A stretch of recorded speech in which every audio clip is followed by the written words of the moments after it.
আল্লামা শেখ সাদী রহমতুল্লাহ আলাইহি নামক একজন আল্লাহর বড় আবেদ বান্দা, নাম শুনেছেন? যিনি বালাগাল উলা বিকামালিহি আশাফাত তুজা বিজামালিহি হাসানাত জামিয়া খিসালিহি সাল্লু আলাইহি ওয়া আলিহি, এই পঙ্গতি লিখেছেন তিনি আল্লামা শেখ সাদী। মারহাবা বলেন না? এ প্রিয় মুসলমান, আল্লামা শেখ সাদীর একটা ছাত্র ছিল, বুজুর্গ ছাত্র।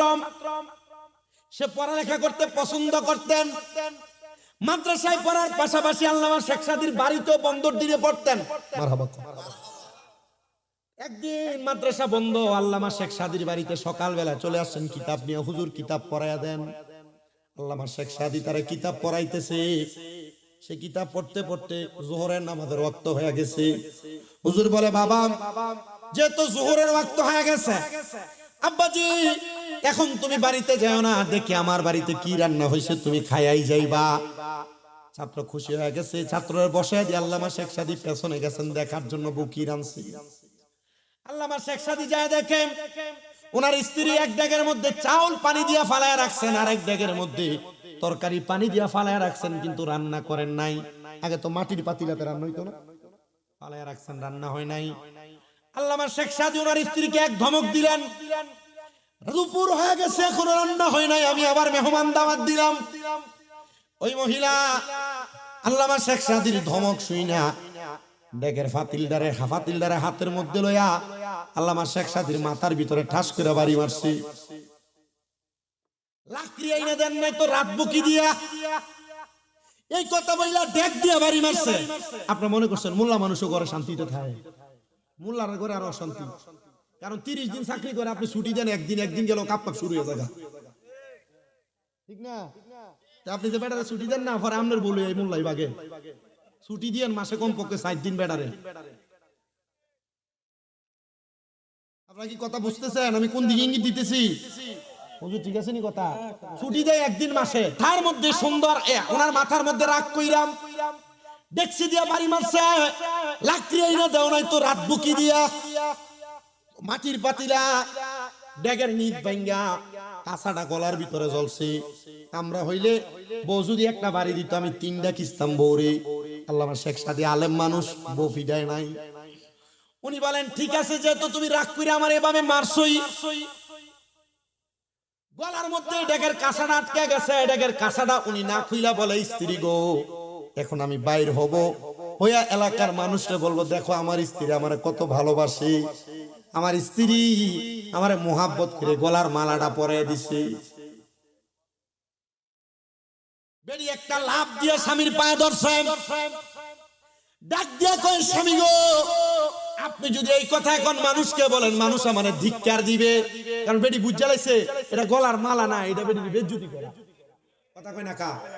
তাহলে বউ আপনার একটা কথা কইলে আপনি ফিরে তার উত্তর দিতে হইব, বিষয় এটা না। আপনি তারা যদি সিম্পল যদি টেকনিকে বুঝাইতেন পারেন, বেটি এমনি আপনার কাছে মায়া ধরে মারছে।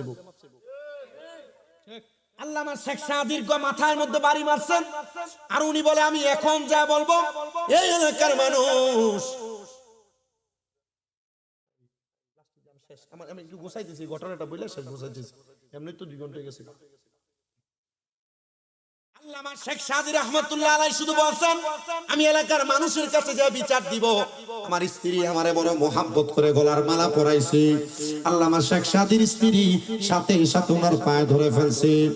আল্লামা শেখ সাদী আবার যখন ওনার ঘরের থেকে উল্টা পথে গেছে, লাকড়ি আইনা দিয়া উনি যখন ওনার ছাত্রর সামনে গেছে, ছাত্ররা ডাক দিয়া কয়, বাবা ভালো মতো পড়ো। ছাত্র কয়, হুজুর লাকড়ি আইনা দেন তারপরে পড়বো, কারণ আজকে আপনার ঘরের খানা না খেয়ে আমি যাইতাম না। জোরে জোরে কন্যা মারহাবা। আল্লামা শেখ সাদী কয়, বাবা এই পড়াটা পড়ো, আমি লাকড়িটা লই যাই। আল্লামা শেখ সাদী জং লাগেছে লাকড়ি আনবার লাগা, গাছ উঠছে, লাকড়ি ভাঙ্গা ভাঙ্গা ফালাইতেছে, আর বাঘ একটা নিচি দিয়ে আল্লামা শেখ সাদীরে খাইবো। গাছের আড়ালে লুকাইছে। আল্লামা শেখ সাদী গাছের উপর থেকে কয়, পাইছি যাক ভালো হইছে, এতক্ষণ কম লাকড়ি ভাঙছি, এখন আরেকজন পাইছি, আরে দিয়া লাকড়ি বোঝাই করে নন যাইব। আমরা তো মোল্লা মানুষ, আরাম সবাই ঘরে ভাত খান লাগে, সুদকুরুর ঘরেও খাই, ঘুষকুরুর ঘরেও খাই, বালা মানুষের ঘরেও খাই। অন খাওয়ানোর কারণে আমরা দো কবুল হয় না। কথা কয় না দি? আপনি কি জান না? আর এই তো মোহাম্মত, এই আমরা চিন্তা দিব খবরে, এই আব্বা এটা এবারে ছুটি দিলাও, এই আফি এই রসিকতা করছে, আমরা রাগ করি না যাই, বিড়ি খেলি কি তুইব?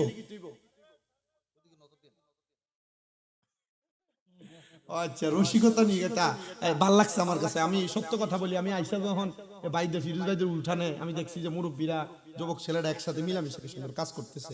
এলাকাতে এই মিলটা যদি থাকে, অন্য 14 এলাকা যদি এলাকার লোকে ফিটাফিটি করতে হয়, এ মিল থাকলে 14টা এলাকা এক এলাকার লোকে ভাড়ে না।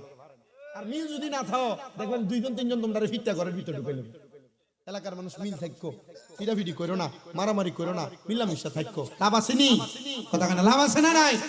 আল্লামা শেখ সাদী গাছের লাকড়ি ভাঙতেছে, ভাঙতে ভাঙতে ভাগ তো আড়ালের মধ্যে দাঁড়ানো, বাকরিগুলা একসাথে কইরা আল্লামা শেখ সাদী ডাক দেয়, এ ভাগ সামনে আসো, তোমারে ঘাড়ের মধ্যে করে আমার লাকড়িগুলা বোঝাই করা লাগবে। লাকড়িগুলা ঘাড়ের উপরে বাঘের বড়াই বসাইছে। আলেম তো সাচ্চা আলেম, বাঘেরও কন্ট্রোল করতে পারে। বাঘের পিঠে লাকড়ি দিয়া আল্লামা শেখ সাদী বাড়ি পর্যন্ত নিয়ে গেছে। লাকড়ি দেখা আর ভাগ দেখা এবার ছাত্রকে উমা গইবরে কি বেড়া বেটা বাঘ কন্ট্রোল করছে, ঘরের বেডি কন্ট্রোল করতে পারে না।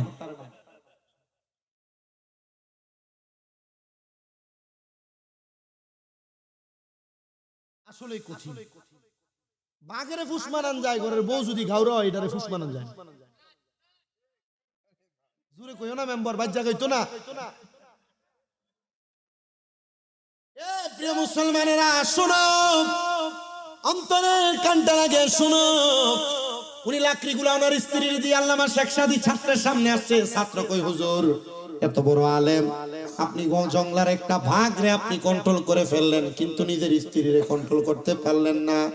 হুজুর আপনি এক বউ নিয়ে কেন পড়ে আছেন? শরীয়ত তো 4টা বিবাহ করতে বলে, আপনি চাইলে তো আরেকটা বিবাহ করতে পারেন। আল্লামা শেখ সাদী জবাব দেয়, 3 শয়তান কন্ট্রোল করতে পারি না, তুমি বলো আরো 2 শয়তানের দায়িত্ব নিতে। উনি একমত ছাত্রকে শিখাইতেছে আর বুদ্ধিও দিতেছে। ছাত্র হুজুর আপনি এত বড় আলেম, আপনি চাইলে তার বিয়ে করতে পারেন। হুজুর কাবারে 3 শয়তান কন্ট্রোল করতে পারি না, আর 2 শয়তানের দায়িত্ব নিতে কও। ছাত্র বলে হুজুর আপনার এই কথার বেদ বুঝলাম না, বেদরা বুঝায় দেন। আল্লামা শেখ সাদী বলে বাবা, আদমকে ধোঁকা দেওয়ার জন্য একটা পুরুষের সঙ্গে একটা করে শয়তান, একটা নারীর সঙ্গে 2টা করে শয়তান আছে ধোঁকা দেওয়ার জন্য। বিডিয়ায় রাগান্বিত হুটহাট হইয়া দেও না, তোমার ধোঁকা দেওয়ার জন্য 2টা শয়তান সব সময় কাজ করে। যদি আমি আরেকটা বিবাহ করি তা আমার সাথে 1 শয়তান, আমার বর্তমান স্ত্রীর সাথে 2 শয়তান, মোট 3 শয়তান। আরেকটা বিবাহ করলে আরো 2 শয়তান যোগ হবে, তা আমি 5 শয়তানকে কেমনে কন্ট্রোল করব? এজন্য আমি আরেকটা বিবাহ করি না। তো 2 বিবাহ করা জায়েজ, তবে ইনসাফ করতে পারলে, কন্ট্রোল করতে পারলে, না পারলে 2 বিবাহ করা জায়েজ নাই। বলে হুজুর কি বলেন? বলে হ্যাঁ, এক বউরে বিয়া কইরা ভালো বুড়া খাওয়াইবেন, দামি কাপড় কিনে দিবেন, আরেক বউ অবহেলার মধ্যে পড়ে থাকবে। না না না না, এমন হতে পারে না। পারে নাকি? 2 বিবাহের আদেশ আছে, তবে ইনসাফ করা লাগবে। এত ইনসাফ করে না, করেন ইনসাফ, ইনসাফ করেন। আমি যেদিকে বিয়ে করছি এটাও 2টাই করছি বিয়া। ইনসাফ করার দরকার আছে না? 2টা কাজ 4টা করে ইনসাফ করতে হবে। আর এখনের যুগে যদি কেউ 2টা বিয়ে করে, সমাজের মানুষ কয় এবারে কত ভালো, 2টা বিয়ে করছে, 2 বিয়ে করছে, এর ক্ষমতা আছে, লালন পালন করার সামর্থ্য আছে। আর আমার মা বোন জীবনও মানবেন না আপনি 2 বিয়ে করা, জীবনও মানবে না। কিন্তু কোরআন বলে 2টা বিবাহ করা যায়, যদি স্বামীর সামর্থ্য থাকে সে 2টা বিবাহ করবে। 2টা না, 2টা থেকে শুরুই করছে, 2টা দিয়া, এক বিয়ের কথা তো নাই, 2টা দিয়া করছে। মাসনা সুলাসা ওরুবা, 2টা পারলে 3 পারলে 4 বিয়া করো। আল্লাহ আমাদের তৌফিক দান করেন।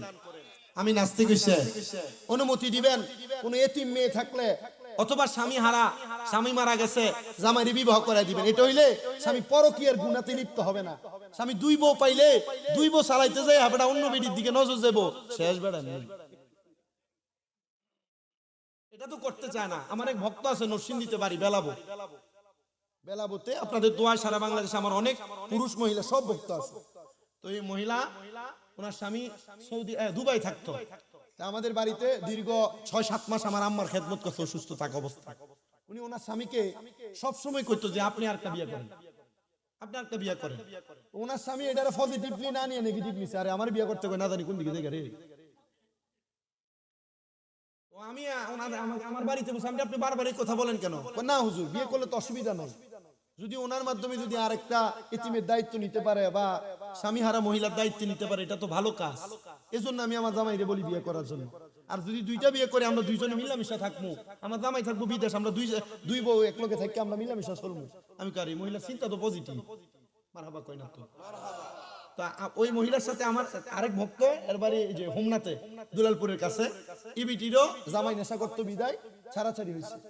তো এই বিডি প্রস্তাব দিছে, আমার এক ভক্ত আরেক ভক্তরে প্রস্তাব দিছে, তুমি যদি রাজি তো আমি আমার জামাইরে কইয়া তোমার বিয়ে করাম। আপনি দেখছেন কি মিল? আলহামদুলিল্লাহ আমি আমার দেখা মতো আমি আমার যত ভক্ত সারা বাংলাদেশে, অনেক মা বোন ওয়াজ শুনে, আমার কে জানা এসে বলছে হুজুর আমার নিজের আম্মা যেন আপনার ওয়াজ শুনে, আমার ওয়াইফ আপনার ওয়াজ শুনে। আমি আমার সব মাদেরকে বলি, যদি জান্নাতে যাইতে চান, 1 নাম্বার স্বামীর অবাধ্য হবেন না, 2 নাম্বার নামাজ ছাড়বেন না, রোজা ছাড়বেন না, বেপরদা বেহায়াপনাতে লিপ্ত হবেন না, আপনি জানেন। আর সারা বাংলাদেশে আমার যত ভক্তবৃন্দ আমার ওয়াজ শুনে, আমার গজল শুনে, আমার জিকির আজকার শুনে, মুনাজাত শুনে, আমি সবাইকে বলে দিচ্ছি আপনারা 1 নাম্বার সব সময় ওযু অবস্থায় থাকবেন, 5 ওয়াক্ত নামাজের পাশাপাশি তাহাজ্জুদ পড়বেন, 3 নাম্বার কখনো হারামের দিকে নজর দিবেন না, হালাল পথে একটা কইলে রুজি করবেন, আর আপনারা কখনো খারাপ কাজের মধ্যে লিপ্ত হবেন না। এই 4টা ওসিয়ত আমি সব সময় আমার সব ভক্তদের প্রতি করি। আপনারা এটার উপর আমল করবেন, আর যতটুকু কথা বলেছি এই কথার উপর আপনারা আদিষ্ঠিত থাকবেন। আল্লাহ কবুল করেন, সবাই পড়েন আমিন। সবাই একটু মোহাব্বতে পড়েন আল্লাহ আল্লাহ আল্লাহ লা ইলাহা আল্লাহ আল্লাহ আল্লাহ আল্লাহ আল্লাহ আল্লাহ আল্লাহ আল্লাহ আল্লাহ আল্লাহ মুর্শিদ মুর্শিদ কইরাই আমার ঘুমাসে না নয়নে, মুর্শিদ মুর্শিদ কইরাই আমার ঘুমাসে না নয়নে, আমার বলে বাগ মুর্শিদ কে মনে মারহাবা, আমার বলে বাগ মুর্শিদ কে মনে মারহাবা।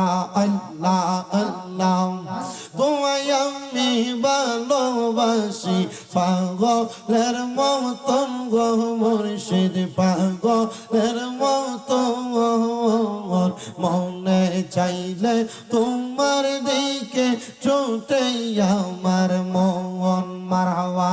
আল্লাহ আল্লাহ তোমায় আমি ভালোবাসি দিয়া মন প্রাণ, মনে চাইলে তোমার দিকে ছুটে আমার প্রাণ। মাশাআল্লাহ আল্লাহ আল্লাহ লোক সমাজে কলঙ্কি আমি গলাই কলঙ্কের মালা, আমার বলে বাগ মুর্শিদ কে মনে মারহাবা।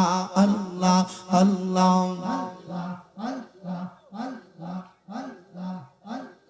জিকির কর জিকির কর জিকির কর মুমিন গণ, জিকির কর মুমিন গণ, জিকিরেতে মাওলা রাজি আর রাজি নবী গণ। মাশাআল্লাহ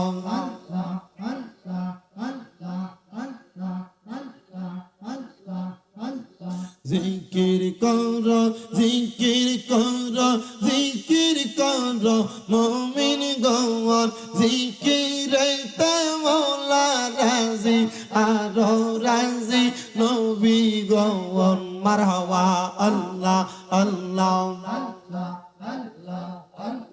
হস্তা দিলা সে বিবারে জিব্বা দিলা ডাক্তার তার, নয়ন দিলা দেখিবারে তবু কেন বন্ধ মন। মারহাবা আল্লাহ আল্লাহ ফকির দরবেশ বাদশাহলে তুলে দেয় সেই ফুলের কলি, তার কান্দে নিয়া ভিক্ষার ঝুলি বাস করে ভিক্ষা খের তলায় আই মোহাম্মদ কামলিওয়ালা আই রে আমার বুকে আই রে আমার বুকে আই কান্দে তোমার পাগলেরা শান্তি দাও মোর কলিজায় মারহাবা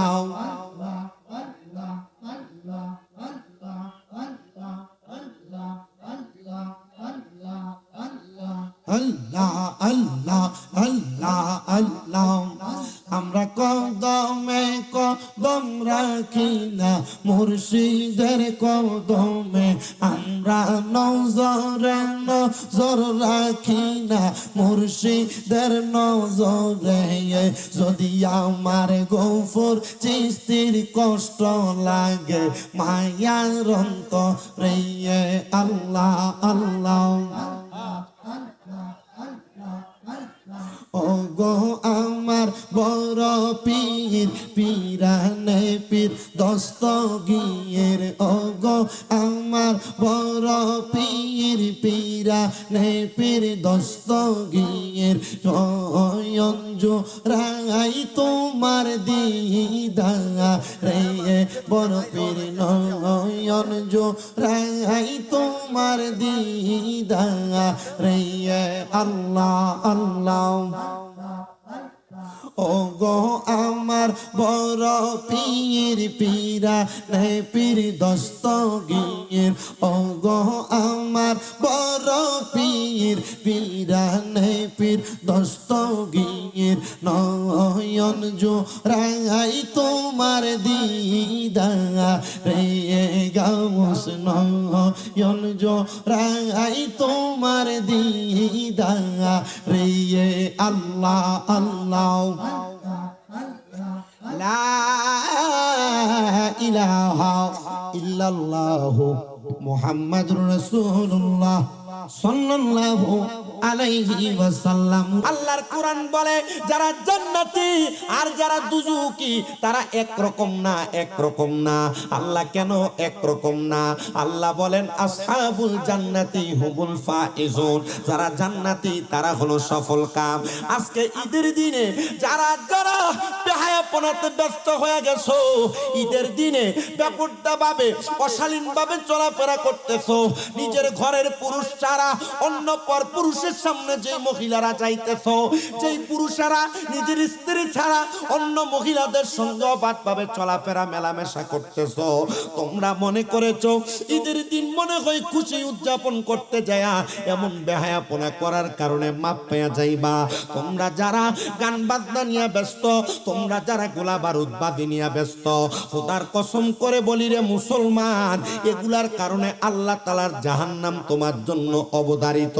তোমরা যারা রমজান মাসে ঠিকই 5 ওয়াক্ত নামাজ পড়েছো, কিন্তু ঈদের নামাজ আদায় করার পর থেকে তোমাদের অনেকের ফজরের নামাজ আদায় হয় নাই, যোহর আদায় হয় নাই, মাগরিব এশা আসর আদায় হয় নাই রে মুসলমান, একটা বার কি চিন্তা করে দেখেছো? এটার কারণে আল্লাহ তাআলার জাহান্নাম তোমার জন্য অবধারিত হয়ে থাকবে। নবী আমার জানায়া দেয় উম্মত, ওই জাহান্নামটা ভালো জিনিস না, জাহান্নাম বড় মারাত্মক, বড় মারাত্মক, বড় মারাত্মক, বড় মারাত্মক। ওগো নবী, আপনার কাছে আমরা জাহান্নামের পরিচয় জানতে চাই। নবী আমার জানায়া দিও উম্মত, জাহান্নামের পরিচয় যদি তোমরা জানতে চাও, আমি নবী জানায়া দেই জাহান্নামে তো নিকৃষ্ট হবে, কিন্তু জাহান্নামের আগে আমার আল্লাহ তাআলা ওই জাহান্নামী বান্দাদের জন্য আরো কিছু যন্ত্রণাদায়ক শাস্তি রেডি করে রাখছে। নবীজি গো, কেমন যন্ত্রণাদায়ক শাস্তি? বলে জাহান্নামী তো জাহান্নামে যাবে অনেক পরে, তার আগে আমার আল্লাহ তাআলা ফুলসিরাত রাখছে, ফুলসিরাতের আগে আমার আল্লাহ মিজান রাখছে, মিজানের আগে আমার আল্লাহ তাআলা হাসরের ময়দান রাখছে, হাসরের ময়দানের আগে আমার আল্লাহ তাআলা কবর রাখছেন, কবরের আগে আমার আল্লাহ তাআলা সাকরাতুল মাউতের বিছানা রাখছে। এ দুনিয়ার মানুষ, মানুষ, এ পর্দার অন্তরালের মা, ওই জাহান্নামে তো অনেক পরে যাইবা। জাহান্নামে যাওয়ার আগে দুনিয়ার মানুষগুলা দুনিয়াতে এমন কষ্ট পাবে, এমন শাস্তি পাবে, মানুষগুলা চিন্তা করতে পারে না। নবীজি গো, কেমন শাস্তি পাবে একটাবার আপনি বলেন না। যারা দুনিয়াতে মুসলমান দাবি করে কিন্তু নামাজ আদায় করে না, মুসলমান দাবি করে পর্দা করে না, মুসলমান দাবি করে হালাল খাবার খায় না, সুদের ব্যবসা, ঘুষের ব্যবসা, হারাম টাকা ইনকাম করতে তারা ব্যস্ত হয়ে পড়ে।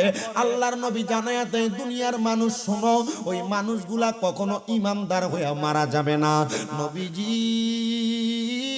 গো, আপনি বলেন না মানুষগুলা কেমন ভাবে মারা যাবে একটাবার আপনি জানিয়ে দেন না। আমার নবী বলে, ওই মানুষগুলা যখন মারা যাবে, মানুষগুলা বেঈমান নাফরমান হয়ে মারা যাবে। এ আমার মালাই এলাকার মানুষ, নাফরমান হয়ে তুমি যদি মারা যাও, তোমার অবস্থা কেমন হবে একটাবার কি চিন্তা করেছো? নবী আমার জানাই, উম্মত, ওই নাফরমান গুলোর অবস্থা কেমন হবে একবার শুনো। ওগো নবী, কেমন কেমন একটাবার আপনি বলেন।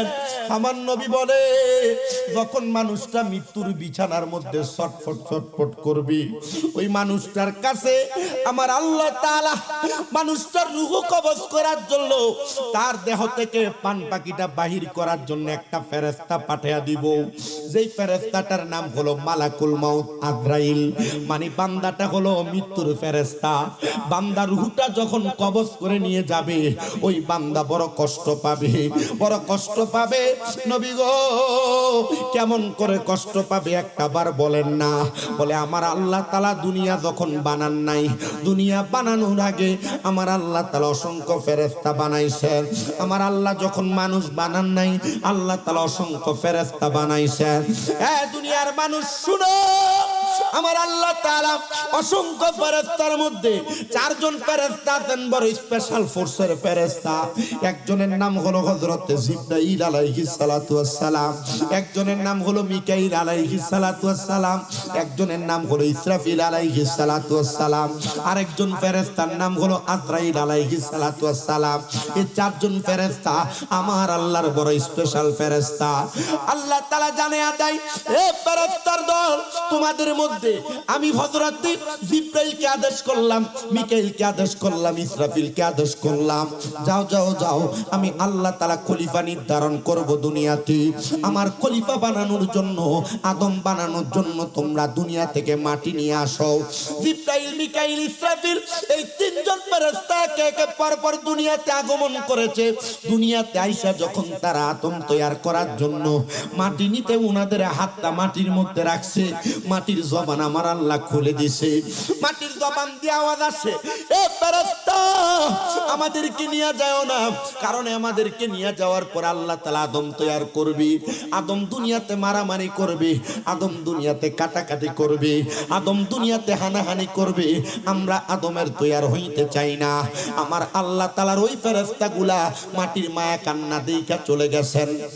আমার আল্লাহ তাআলা এবার আল্লাহ তাআলা চতুর্থ ফেরেশতা হযরত আজরাইলকে আদেশ করলেন, আজরাইল, তারা তিনজনকে প্রেরণ করা হলো।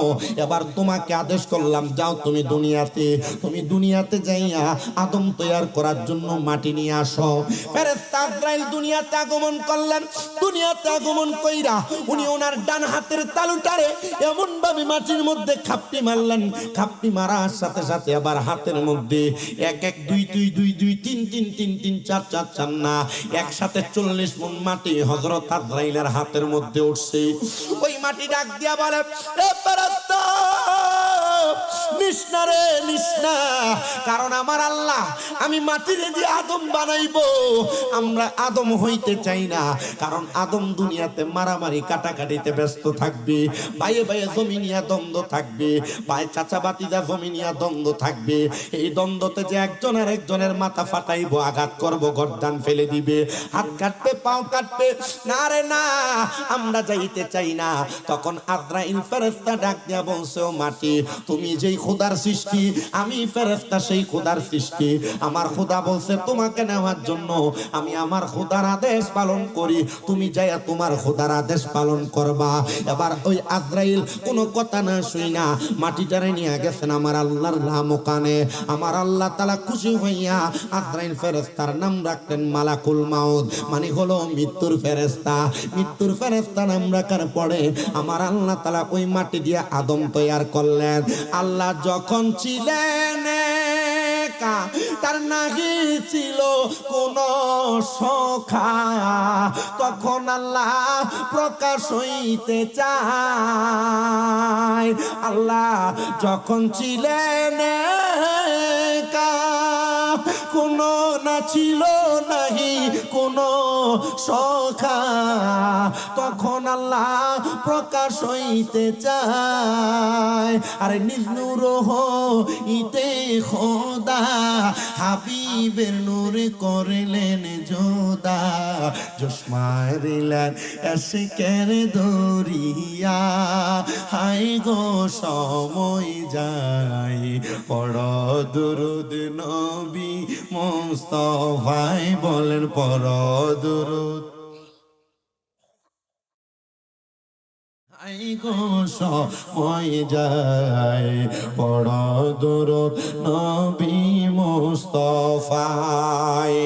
যখন আমার আল্লাহ আদম তৈয়ার করে ফেললেন, আদম তৈয়ার করার পরে আজরাইলকে আদেশ করলেন দুনিয়া সৃষ্টি লগ্ন থেকে মরণের কিয়ামতের আগ পর্যন্ত যত আদম সন্তান দুনিয়াতে পয়দা হবে, প্রত্যেকটা আদম সন্তানের রূহ তুমি আজরাইল কবজ করবা। কারণ তুমি তোমার সাহসিকতা দিয়া দুনিয়া থেকে 40 মণ মাটি নিয়ে আসছো।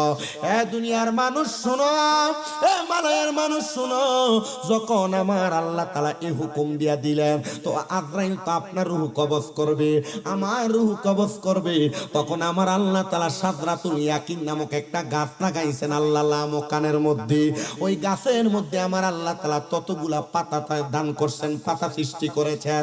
দুনিয়াতে যতগুলা বান্দা গাছটার মধ্যে ততগুলা পাতা, ওই গাছের পাতার মধ্যে আপনার নাম আমার নাম লেখা আছে, আজকের মাহফিলের সভাপতি সহসভাপতি বক্তাদের নাম লেখা আছে। যখন গাছের পাতা ঝরে যাবে আজরাইল আলাইহিস সালাতু ওয়াস সালাম তখন ওই বান্দাটার সামনে চলে আসবে তার রূহ কবজ করার জন্য। আবার কেউ কেউ বলেন ওই গাছটার নাম হলো তওবা গাছ। আশেক তো সুরে সুরে লিখতেছে তওবা নামক গাছটি আছে, পাতায় পাতায় লেখা আছে মানুষের হায়াত। ওরে সেই পাতাটা ঝরে গেলে মৃত্যুর নিশান আসবে চলে, সেই পাতাটা ঝরে গেলে মৃত্যুর নিশান আসবে চলে, শেষ হইবে তোমাদের হায়াত, পাপী উম্মত কে করিবে পার, হার পাপী উম্মত কে করিবে পার, কঠিন হাসরের দিনে আখেরি নবীজি বিনে, পাপী উম্মত কে করিবে পার। নবী বলবে আবু বকর তুমি লও দুজকের খবর, উম্মত নিদো জকে যায় আমার। নবী বলবে আবু বকর তুমি লও দুজকের খবর, উম্মত নিদো জকে যায় আমার। কোথায় বাবা উসমান গনি তুমি লও কাউসারের পানি, কোথায় বাবা উসমান গনি তুমি লও কাউসারের পানি, উম্মতের করাও না আহার, পাপী উম্মত কে করিবে পার, হার পাপী উম্মত কে করিবে পার। ফুলসেরাতের কঠিন পুলে হযরত ওমর যাও না চলে, ফুলসেরাতের কঠিন পুলে হযরত ওমর যাও না চলে, আলী যাও মিজানে রূপাল্লাহ, পাপী উম্মত কে করিবে পার, হার পাপী উম্মত কে করিবে পার। মুসলমান ও মালা এলাকার জ্ঞানী গুণী সুশীল সমাজ, পর্দার অন্তরালের মা, ওই তওবা নামক গাছের পাতা যখন জোরে পড়ে যাবে, আজরাইল আলাইহিস সালাতু ওয়াস সালাম এলাকার প্রত্যেকটা মানুষের সামনে চলে আসবে। আইসা যখন বান্দার রূহ নেওয়ার জন্য বান্দার দিকে হাত বাড়ায়া দিবে, আজরাইল একটা বান্দার সামনে দাঁড়ায়া যাওয়ার সাথে সাথে ওই বান্দাটা আজরাইলের ভয়ঙ্কর চেহারাটা যখন দেখবে, বান্দাটা ভয়ে বিছানার মধ্যে প্রস্রাব পায়খানা করে দিবে। চিন্তা করে দেখো ও মালা এলাকার মানুষ, এই মালায়ের কত মানুষ মারা যায়, মারা যাওয়ার সময় বিছানার মধ্যে প্রস্রাব করে দেয়, মারা যাওয়ার সময় বিছানার মধ্যে পায়খানা করে দেয়। চিন্তা করে দেখছুনি কেন প্রস্রাব পায়খানা করে? আল্লাহর নবী জানায়া দেয়, যখন মানুষটা ইন্তেকাল করে, ইন্তেকাল করার সময় ওই বান্দার সামনে আজরাইল যখন আইসা দাঁড়ায়া যায়, আজরাইলের ভয়ঙ্কর চেহারাটা দেখে মানুষ ভয়ে বিছানার মধ্যে প্রস্রাব পায়খানা করে দেয়। নবী আমার কই উম্মত শুধু তাই না রে, এবার যখন আজরাইল বান্দার সামনে দাঁড়ায়, বান্দা আজরাইলের দিকে যখন তাকায়, আজরাইলের ভয়ঙ্কর বিকট চেহারার দিকে তাকায়া বান্দার চোখগুলা তখন উল্টে যায়। বান্দা তখন মুখ দিয়া বলার চেষ্টা করে, আজরাইল আমার রূহ এখন কবজ কইরো না, আমি এখনো পর্যন্ত মরণের প্রস্তুতি গ্রহণ করি নাই। কিন্তু আজরাইল তখন কোনো কথা না শ্রবণ কইরা বান্দা যখন কথা বলার চেষ্টা করবে, বান্দা দুই দাঁতের চোয়ালের মাঝখানে বান্দার জিহ্বাটা কামড় পড়া যাবে, বান্দা কোনো কথা বলতে পারবে না। ও মালায়ের মানুষ চিন্তা করে দেখ, তারা সব সহ্য করতে পারি কিন্তু নাফাকি আর দুর্গন্ধ সহ্য করতে পারি না। বান্দা হারাম খায়া এই বান্দার দেহটারে বানাইছে, এই বান্দার দেহটা বানাইছে, বান্দার রূহের দুর্গন্ধ সহ্য না হওয়ার কারণে আমরা বান্দার দিকে থুতু মারি। 19 জন ফেরেশতা প্রশ্ন করবে, রে আজরাইল আমরা এনা থুতু নিক্ষেপ করলাম তার দুর্গন্ধের জন্য, তো তুমি কেন তোমার নাকে কাপড় লাগাইলা? আজরাইল জবাব দিবে, তোমরা যেই কারণে বান্দার রূহের দুর্গন্ধ সহ্য করতে পারো নাই, আমি আজরাইল বান্দার দুর্গন্ধ সহ্য করতে পারি নাই, এজন্য এই বান্দাটারে নিয়ে আসা হলো। বান্দা যখন প্রথম আসমানে যাবে, বান্দার জন্য সামনের দরজা বন্ধ, বান্দার জন্য ডাইনের দরজা বন্ধ, বান্দার জন্য বামের দরজা বন্ধ। যখন সব দরজা বন্ধ, ও আল্লাহ এই বান্দার অবস্থা কি হবে? বান্দা কোথায় যাবে? আল্লাহর কোরআন থেকে নবী আমার বলেন, ইন্নাল্লাযীনা কাফারু মিন আহলিল কিতাবি ওয়াল মুশরিকিনা ফি নারি জাহান্নামা খালিদিনা ফিহা উলাইকা হুম শাররুল বারিয়া। নিশ্চয়ই 3 প্রকার ব্যক্তিকে আমার আল্লাহ তাআলা সবচাইতে নিকৃষ্টতম জাহান্নামের মধ্যে ফেলে দিবে। এর মধ্যে 1 নাম্বার হলো যারা কুফরি করে, 2 নাম্বার যারা মুশরিক, 3 নাম্বার যারা ফাসিক। এই 3 প্রকার ব্যক্তিকে আমার আল্লাহ তাআলা জাহান্নামের নিকৃষ্টতম জায়গার মধ্যে ফেলে দিবে। হুজুর আমরা তো মুশরিক না, শিরিক করি না, হুজুর আমরা তো কুফরি করি না, আমরা তো ফাসিক না। না না না মুসলমান, আমরা কুফরি করি মনের অশান্তে। হুজুর কিভাবে কুফরি করি একটু জানায়া দেন। আরে বাবা, একটা ছোট্ট গুনার কাজ, এটাকে আপনি গুনাহ মনে করেন না, কিন্তু একবার যখন ছোট গুনাহটা করেছেন, দ্বিতীয়বার জানার পর যখন আপনি আবার ওই গুনাহ করেন, তখন আপনি ফাসিক হয়ে যান। তৃতীয়বার একই গুনাহ করার পরে আপনি তখন মুরতাদ হয়ে যান। চতুর্থবার আপনি একই গুনাহ করার পরে আপনি জিন্দিক হয়ে যান। পঞ্চমবার বারবার আপনি যখন একই গুনার কাজ করেন, তখন আপনি ছোট ছোট গুনাহ করে কুফরিতে রূপান্তর করেন, তখন আপনি কাফের হয়ে যান। আপনি এটার কথা নিজে মনে মনে চিন্তা করেন না। আপনি 1 ওয়াক্ত নামাজ ছেড়ে দেন, আল্লাহ আপনাকে মাফ করে দিবে। 2 ওয়াক্ত নামাজ ছেড়ে দেন, আল্লাহ আপনারে মাফ করে দিবে। কিন্তু যখন আপনি বারবার নামাজ ছেড়ে দেন, আপনি ফাসিকে রূপান্তরিত হয়ে যান। আর ফাসিক যখন আপনি হয়ে যান, আপনার কোনো দোয়া আল্লাহর দরবারে কবুল হবে না। আল্লাহর নবী বলেন আল্লাহর কোরআন থেকে, উলাইকা হুম শাররুল বারিয়া, এরা হলো দুনিয়ার সবচাইতে নিকৃষ্ট মানুষ। মানুষ শোনো, তখন তোমার জন্য একটাই মাত্র জায়গা, ফি নারি জাহান্নামা, তোমার জায়গা হলো জাহান্নাম। হুজুর জাহান্নামের মধ্যে কেমনে থাকবো? জাহান্নাম বড় নিকৃষ্ট জায়গা। বলে শুধু নিকৃষ্ট না, 1 দিন 2 দিন তোমাকে জাহান্নামে রাখা হবে না। বলে খালিদিনা ফিহা, জাহান্নামের মধ্যে চিরস্থায়ী বাসিন্দা বানানো হবে তোমাকে। হুজুর জাহান্নামের মধ্যে শুধু চিরস্থায়ী বাসিন্দা? নবী আমার বলে যদি জাহান্নামের সর্বনিকৃষ্ট শাস্তিটাও যদি তোমার দেওয়া হয়, আর কম সর্বনিম্ন একটা জাহান্নামীকে আমার আল্লাহ তাআলা 3000 বছর জাহান্নামের আগুনে জ্বালাইবে। নবীজি 3000 বছর জাহান্নামের কঠিন আযাব আমরা সহ্য করতে পারবো না।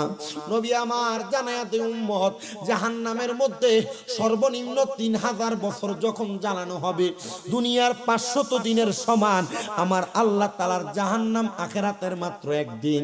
গুণন দিয়া দেখো 3000 বছর তুমি জাহান্নামে থাকবা, দুনিয়ার 3000 বছর হিসাব করে যদি দেখো, আখিরাতের সাথে মিলাইলে 500 3000 গুণন দিলে যত হয় তোমার ক্যালকুলেটরে জায়গা হবে না।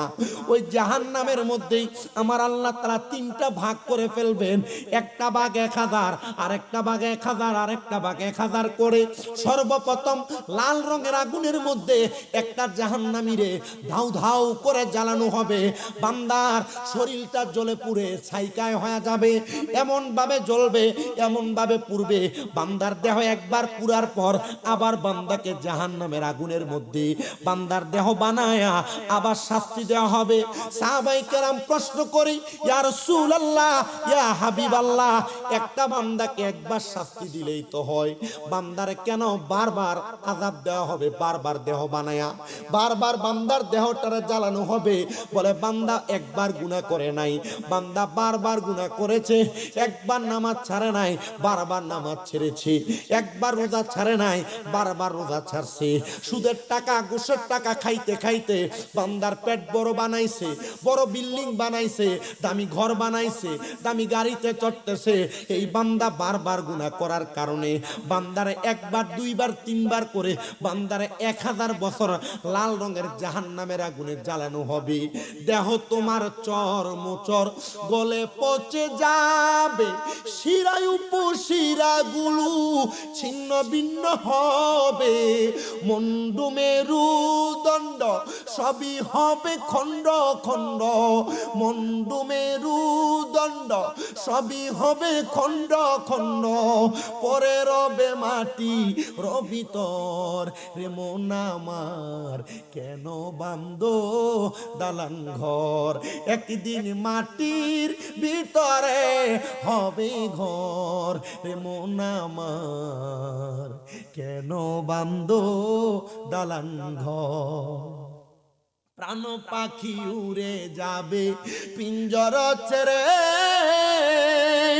তারা দমে সবই রবে, তুমি যাবে চলি, বন্ধু বান্ধব যত মাতা পিতা তারা সুত, বন্ধু বান্ধব যত মাতা পিতা তারা সুত, সকলই হবে তোমার পর, রে মন আমার কেন বান্দ দালান ঘর, একদিন মাটির ভিতরে হবে ঘর, রে মন আমার কেন বান্দ দালান ঘর।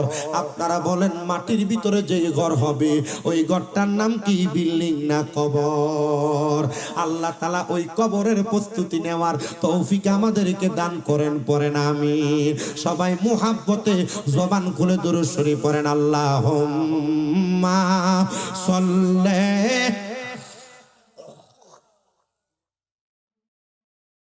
ওয়া আলা আলি না মুহাম্মদ ওয়া আলা জোরে সাইয়্যিদ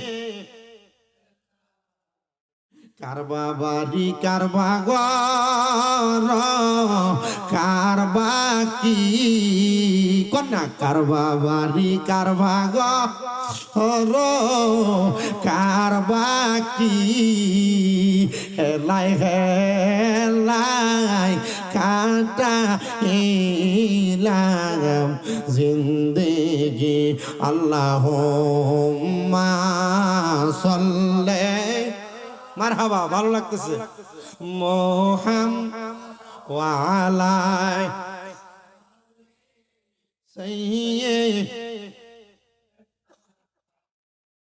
কবরের আযাব যদি মানুষ দেখিত, কবরের আযাব যদি মানুষ দেখিত, ঘরবাড়ি সারিয়া পাগল হইতো। আল্লাহুম্মা সাল্লি, মুহাব্বতে কলব জিন্দা হবে, রূহ তাজা হবে। ওয়া আলা আলি,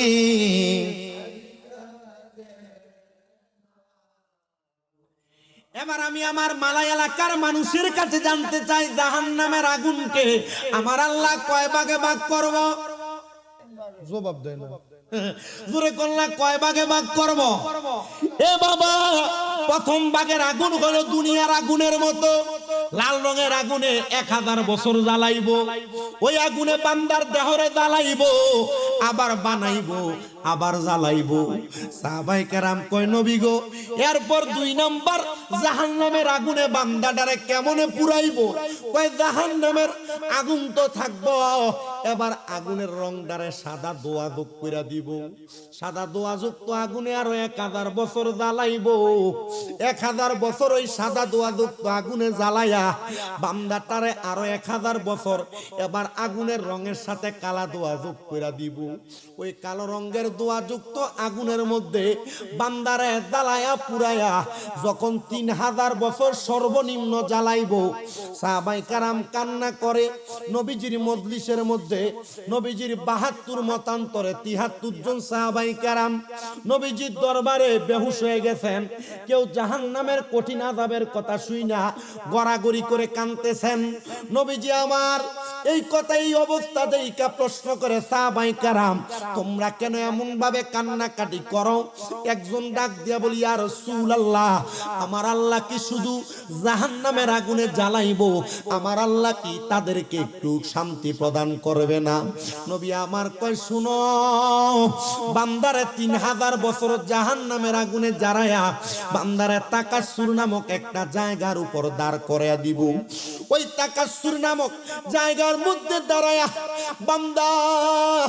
বান্দারে বলা হবে, কি বলবা বলো?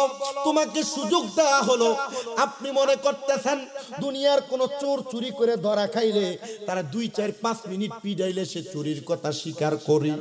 আপনার 3000 বছর আগুনে জ্বালানোর পরে যখন একটা জায়গাতে দাঁড় করায় বলবে, বান্দা কি বলবা বলো? আপনি মনে করতেছেন আপনি বলবেন আমার মাফ করে দাও খোদা, এই কথা বলবেন? না না না, তখন আপনি ক্ষমা চাইবেন না।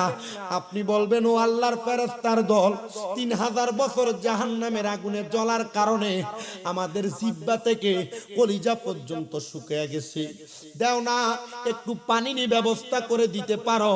তখন সাহাবায়ে কেরাম বলি, ইয়া রাসূলুল্লাহ, বান্দা ক্ষমা চাইবে না, সামান্য একটু পানি চাইবে, তখন কি বান্দারে পানি দেওয়া হবে না? নবী আমার কান্দে আর ডাক দিয়া বলে, ও সাহাবায়ে কেরাম, পানি দেওয়া হবে। নবী গো, কেমন পানি দেওয়া হবে? নবী আমার কান্দে আর কয়, দুনিয়ার কোন গ্লাসের মধ্যে পানি দেওয়া হবে না। আমরা কাঁচের গ্লাস, মেলামাইনের গ্লাস, স্টিলের গ্লাসে, প্লাস্টিকের গ্লাসে পানি খাই।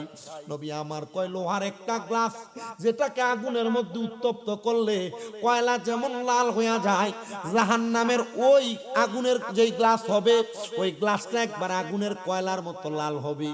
নবীজি গো, তখন কি ওই গ্লাসে করে বান্দারে পানি দেওয়া হবে? নবী আমার কয়, হ্যাঁ, কিন্তু দুনিয়ার কোন মিনারেল ওয়াটার পানি দেওয়া হবে না। নবী গো, কি দেওয়া হবে? আমার নবী কয়, অন্যান্য জাহান্নামীরা জাহান্নামের আগুনে জ্বলার কারণে যেই রক্ত আর পুঁজগুলা বায়া বায়া নিচে পড়ছে, ওই রক্ত পুঁজগুলা ওই গরম গ্লাসের মধ্যে করে দেওয়া হবে। তিরমিজির হাদিস পড়তে যা দেখলাম, আমার নবী ওই পানিরে বলে তিনাতুল খাবাল। ওই তিনাতুল খাবাল রক্ত পুঁজগুলা দেওয়া হবে বান্দা পান করো। নবীজি ওই পানি কি তারা পান করবে?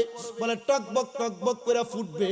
বান্দা পিপাসা থাকার কারণে ওই রক্তপুঞ্জগুলা বান্দার জিহ্বাতে ঢেলে দিবে। বান্দার জিহ্বা গলে যাবে, পেটের নাড়ি বুড়িগুলা গলে যাবে। মালা এলাকার মধ্যে বহু মানুষ আছে টাকা দিয়া টাকা বাড়ায়, সুদের ব্যবসা করে। চিন্তা করে দেখো, কবরে যাওয়ার পর হারাম খাওয়ার কারণে তোমার ওই তিনাতুল খাবাল দিবে পান করার জন্য, পান করবা। আমি সুদ খাইতে নিষেধ করি না, যদি তুমি কবরে যাওয়ার পর তিনাতুল খাবাল নামক রক্তপুঞ্জগুলা খায়া হজম করতে পারো, তুমি সুদ খাও, আমার কোনো অসুবিধা নাই।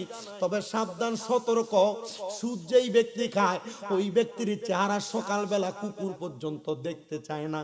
আমার নবী কই, উম্মত শোনো শোনো, আমি নবী যখন মেরাজে গিয়েছি, মেরাজে যাওয়ার পর 3 প্রকার মানুষ দেখেছি।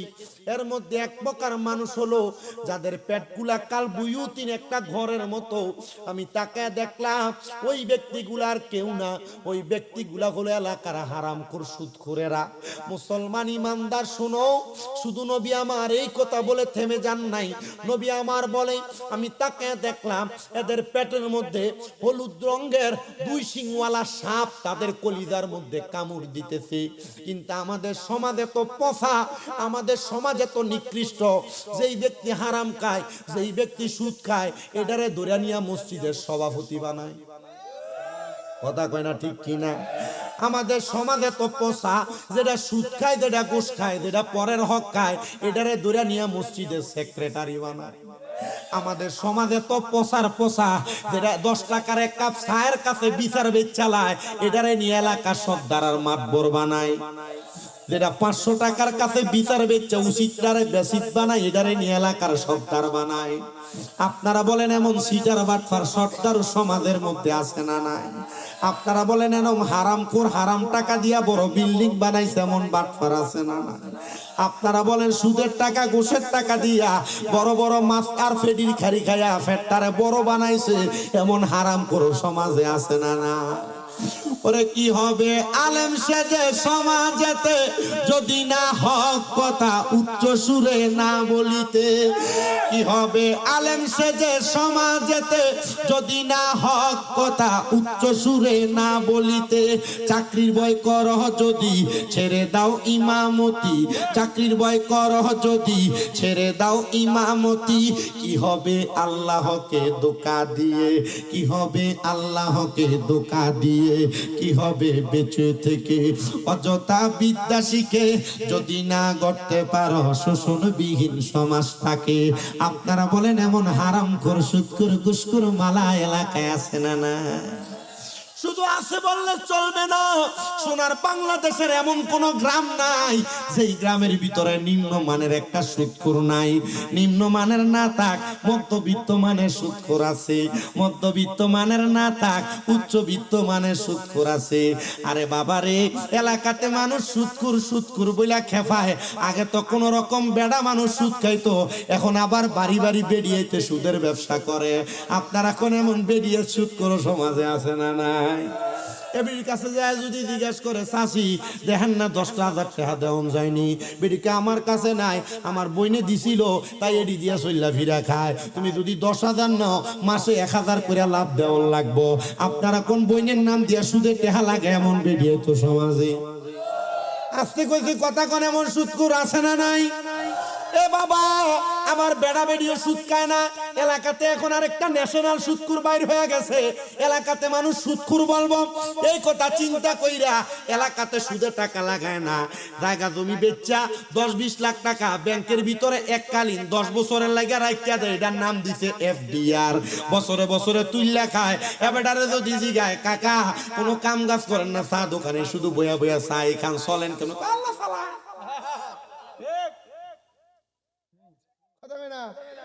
এমন সুদখোর আছে না নাই? ব্যাংকে এককালীন 10 লাখ 20 লাখ এফডিআর এর নামে রাখিয়া তুইলা খায়, এটারে কয় ন্যাশনাল সুদখোর। কথা কোন না আছে না নাই? এ বাবা আছে না নাই? শুধু এই সুদখোর না, আরেকটা সুদ আপনার বউ আপনারা ফার্ম দিয়া দিয়া বেরিয়েতে খাওয়ায় কিস্তির নাম দিয়া।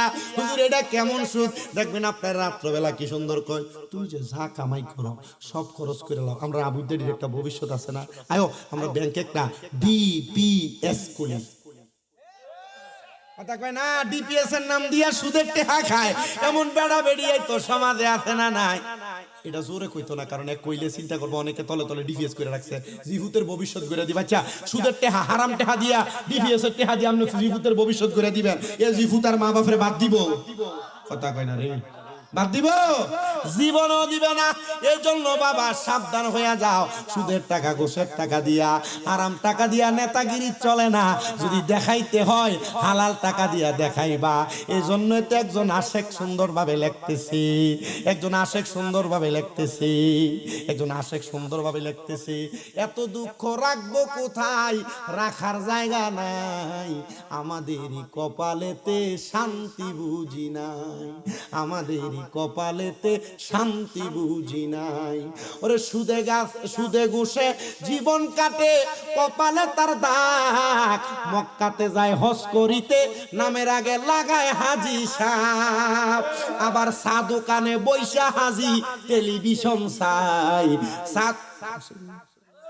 সুদে ঘুষে জীবন কাটে, কপালে তার দাগ, মক্কাতে যায় হজ করিতে, নামের আগে লাগায় হাজি সাহেব, মক্কাতে যায় হজ করিতে, নামের আগে লাগায় হাজি সাহেব, আরে চা দোকানে বৈশা হাজি টেলিভিশন চাই, হিন্দি গানের তালে তালে পা দুটি নাচাই।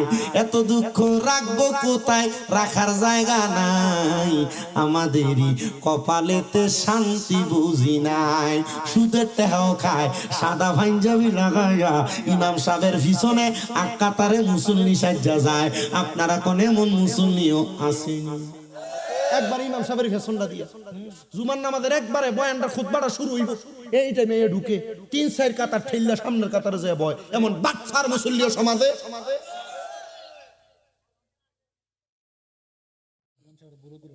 হ্যাঁ, ইমাম সাহেবের ভুল ধরে।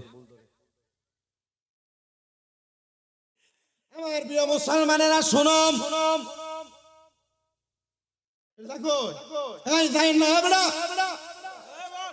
গত বছর মুরাদনগর এক জায়গায় মাহফিলে গেছি, এই সুদের ওয়াজ যখন করছি, পরে মোটামুটি মানুষ উঠে গেছে গা। হ্যাঁ, এটা কি এটা তো নবীনগর নাকি? শোনেন এক কথা কই, আপনারা কইলে বুঝবেন। আপনারা কি ওয়াজ বুঝতেছেন? আচ্ছা, মরণটা যে কইছিলাম, এটা কি ভালো মরণ না খারাপ মরণ? খুব খারাপ। হ্যাঁ,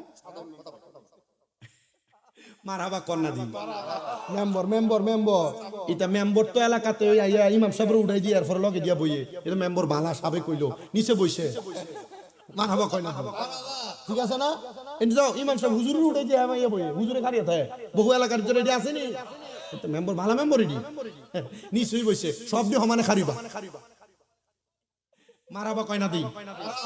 আমারে মাইকটা একটু দেরিতে দিয়ে লাগছে, আমারে কইছে 9টার পরে মাইকটা দিব, ফোন যখন গতকালকে জিগেছিল না জানি কয়দিন আগে জিগানে, এখন আজকে দিয়ে লাগছে মোটামুটি প্রায় 10টা 48। কি 11টার পরে? আপনি কি আমার সময় আরো বাড়াই লিতেছে? আমার ওয়াজের টাইম হলো, আমি যদি একবার এশার পরে মাইক ধরতে পারি, মোটামুটি একবার বাড়ি ঘরে যে দাওয়াত দিয়ে আনছিল এটি আইলইলি পারছে না তো, আমার তো দিয়ে লেছেন ঘুমের টাইমে। হ্যাঁ, ভিডিওতে চিন্তা করছে মাইকের আওয়াজ তো করে হুনই যায়, দেশি মুরগি টুরগি খাইছে বেড়া, শরীরটা ক্লান্ত করে উঠতেই থাও, মাইকের আওয়াজ এমন হোনা যাওয়া যেমন লইব আছে না?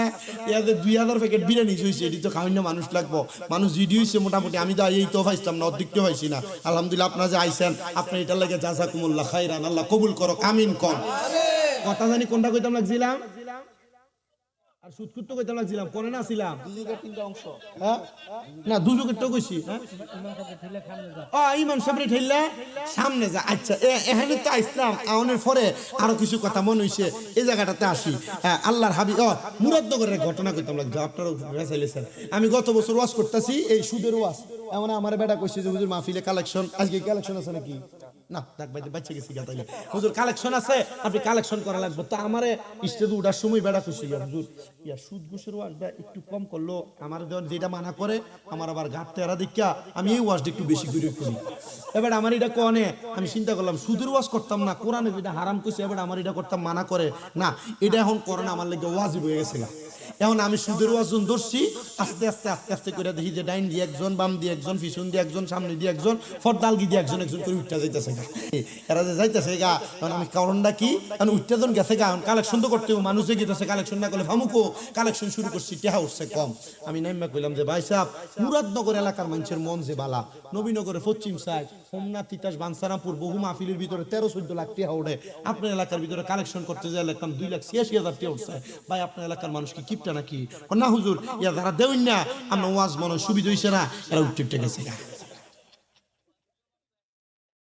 এখন এটা যখন কইছে আমি কই আহারে এই যে হাদিয়াটা মনে তাইল মতো দিত না রে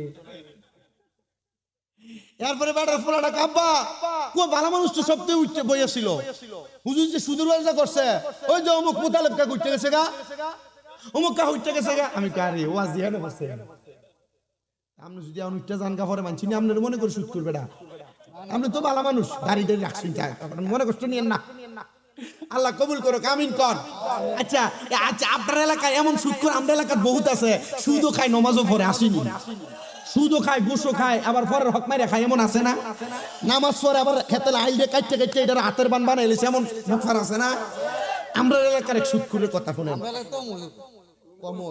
মোটামুটি কম হইলেও আছে আছে আচ্ছা ঠিক আছে ইয়া জাহান্নামে যাওয়ার লাগে বেশি মানুষ লাগে না এলাকা দুই একটা হুন্ডা সেগনা থাকলে সব দিনে টাইম লই যাবে কথা কয় না ঠিক কি না আর জোরে কর না ঠিক কি না মালাইয়ের বাজারের ভিতরে মানুষ দেশি মুরগা ব্যস্ত আন এটার দাম হলো 300 এখন আপনি দেও কইলেন 300 সুদ করে হেড তো আলগা টেহা আছে এটা কই আমি 500 টাকা বাদ দিয়া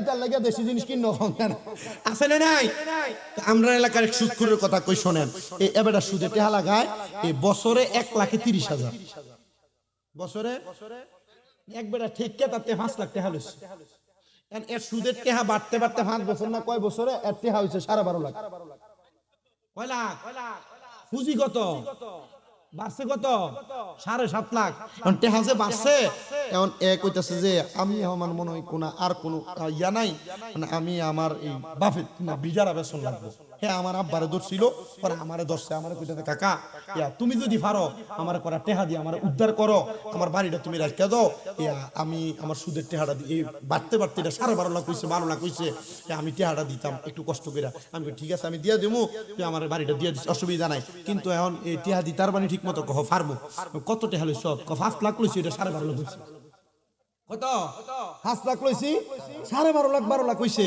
আমি কইলাম তো আচ্ছা ঠিক আছে দিয়া দিও তো আমার এখন আপাতত 1 লাখ টাকা দাও ইস্টাম লইয়া তার 1 লাখ টাকা দিছি এখন পরে এই 12 লাখ টাকা দেও না লাগা আমার কাছে এক সপ্তাহ পরে তার এক ভাইরে লই আইছে মানে আয়া আমার জিজ্ঞাসা কাকা একটা কষ্ট রে বাবা টাকা তো দিবা বাড়িও বেচমু খেতে ফাতরে দে দিয়ে টাকা দিয়ে অর্ধেক টাকা দিয়া বাড়ি 30 লাখ অর্ধেক টাকা দিয়ে খেতে যদি 2 ঘন্টা লাগালে বাড়িটা করে থাকতারি চলবো কিন্তু আব্বা একটা কষ্টের কথা কইতাম তোর কাছে আমি কইলাম কিতা কথা ও বাবা সুদখোর হয় এত বড় সুদখোর হয় এটা তো বুঝি না আব্বা আমি কি তো সুদখোরের ভিতরে আবার বড় সুদ আসেনি শুদ্ধ সুদ এটা হারাম হারামি কথা কই না ঠিক কি না এত বড়টা খাইলেও সুদ এক টাকা খাইলেও সুদ আমি কইলাম ঘটনাটা কিতা কসাই এ আমারে কইতাছে কাকা আমার সুদের টাকাটা তো 5 লাখ 12 লাখ হয়ে গেছে গা আমি তারে যাই কইলাম ভাইরে আসলে আমি তো আমার জায়গাটা বেচা তো টাকাটা দিমু ইয়া তুই উপরে 2.5 লাখ টাকা কম নে 10 লাখ টাকা দি তুই একটু কষ্ট করে মাইনা জায়গা কাকাতে আমার জবাব দিছে আমি যদি তোর থেকে 2 লাখ টাকা কম নেই কবরে গেলে কি আল্লাহ সুদের টাকা খাওয়ানোর কারণে একটা বাড়ি আমারে কমাই দিব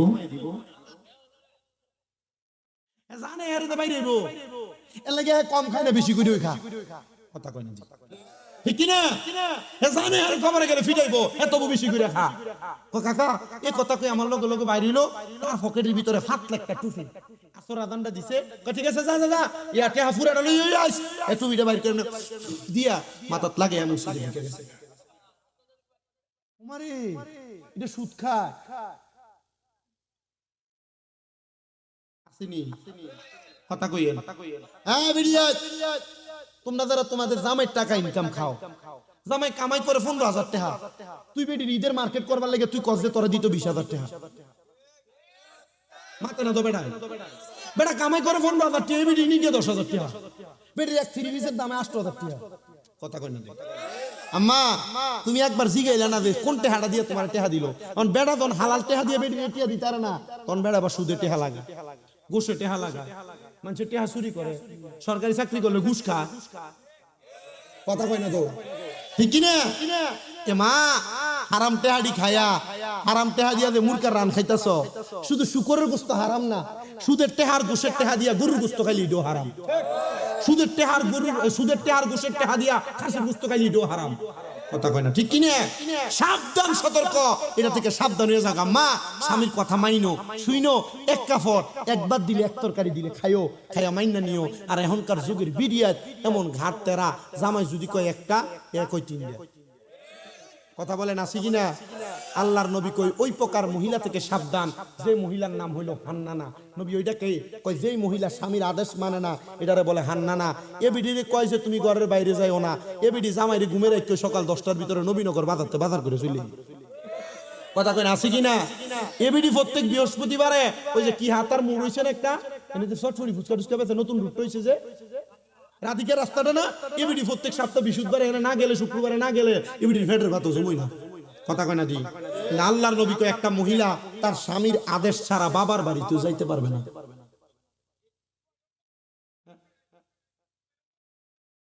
কর্তা শিখতো এটাতে আমার থেকে গরম,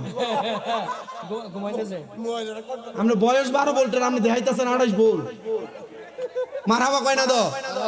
হ্যাঁ, অসুবিধা হইতেছে, আপনারা সমস্যা হইতেছে, কারণ বেরিয়ে যদি আজকে যাবেন না না করতেছে, ধর্ম তো বাদ গেলে ঈদের দিন জায়গা দিত না বাড়ির ভিতরে। আমার যে দাওয়াত দিছে রুবেল ভাই না একু, আমি কেন ওয়াজ শেষ করে আবার বাইজন লাগবো? না না, আমার আর বাইত নিন যে দূর আমার আড়াই আনছুন, যে মাছের একটা অত বড় একটা খাড়ি দিছে, দেখা অনেক ফেটকা পড়ছো, কিন্তু এটা আইতে আইতে তো জমে গেছে না, ও আর খাইতাম না আমি বাজ যেতাম না, আমার বউ বাচ্চা না, কয়টা বাজে দেখছি 12:30 বাজবে, জায়গা দিত না তো। আপনার কি কষ্ট হইতেছে? ওয়াজ কি চলবো? স্বামীর অবাধ্য এমন বিড়িয়ে আসেনি, এবার দুইটা বলে আমার তো জানে গুলোই তুইব, পুরা 1 মাস তারাবি ফরাইছি, একটা মাস গেল তারাবি ফরাইছি,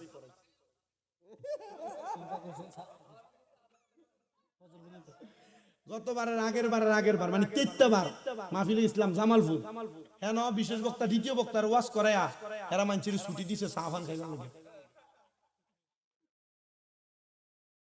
আমি স্টেজে গেছি নি, আমি বললাম এই অবস্থা কেন, এটা তুই খেলাধুলার বাগানের মতো মাঠের মতো হয়ে গেছে কেমন কেন? না হুজুর এরা আইবো, দ্বিতীয় বক্তারা চা খাইতেছে, আপনি একটু বসেন, চা খান, আস্তে ধীরে শুরু করেন, সবাই আসবে। ঠিকই তো, আমি 1 কাপ চা খাই আস্তে ধীরে গলা টালা ঝাড়াটারা দিয়ে শুরু করছি, সবাই বুঝলাম যে এটা ওই এলাকার সিস্টেম, আপনার এলাকায় তো এটা নাই আমি জানি। আমি কারণ এই যে কয়েকদিন আগে শিকানিকায় গেলাম, এ মনে হয় 26-27 তারিখে জগন্নাথপুর কোথায়, এখানে একটা মাহফিল আমার আছে অলরেডি, ওইখানে এই 26-27 তারিখে কবে জানি মনে লেখা আছে, আমার আগামীকাল তো দুলালপুরে মাহফিল। তো এভাবে তো ঘোরাফেরা করা লাগে, এক এক জায়গায় যাই, তো যাই যে কথা বলি যে আমি লম্বা সময় কথা বলি না, আজকে তো অনেক সময় কথা বলে ফেলছি, অনেক সময় ওয়াজ করছি। আমি ওই যে মরণের ওয়াজ করছি, আমার এক ওই যে দাড়িপাকা আব্বা জান আমাকে বলছিলেন যে হুজুর যেহেতু কবরবাসী স্মরণের মাহফিল, মানুষ কবরের প্রতি আকৃষ্ট হয়ে যেন গুনার কাজ ছাড়ে, এমন একটা বয়ান করার জন্য বলছে, আমি ওই বয়ানটা করছিলাম। তো কইরা ওই ওটার সময় আরেকজন কইছে হুজুর একটু সুদ ঘুষের কথাও কইেন, তার লাগে এদিকে ধরছিলাম। আর আরেকজন আবার কইছে হুজুর ওই যে এক বুড়া বেড়া এবার কইছে হুজুর এই ভিডিওর ওয়াজ একটু কইরেন, ভিডিওর জন্য একটু সাবধান হয়। ওই দাসটা ওই যে ও বিচুন দিয়ে তুলছে জাহাজে, এটা মানে রাজা চাবি তোলার মুরিদ নাকি বইয়া নি, এটা আমি দেখছি, আমি টুপি দেখলে বুঝি কোনটা কোন দরবারে। মার হাবা কন। আচ্ছা, এমন স্বামীর অবাধ্য মহিলা আসেনি? আমি আমার মাদেরকে বলছি, আম্মাজি আপনার যারা পর্দার আড়ালে, আমি চাই না কোনো মহিলা দোজকে যাক, আপনার কি চান নাকি? আপনার মা, আপনার বোন, আপনার স্ত্রী, আপনার মেয়ে দুজকে যাক, আপনার কি চান নাকি?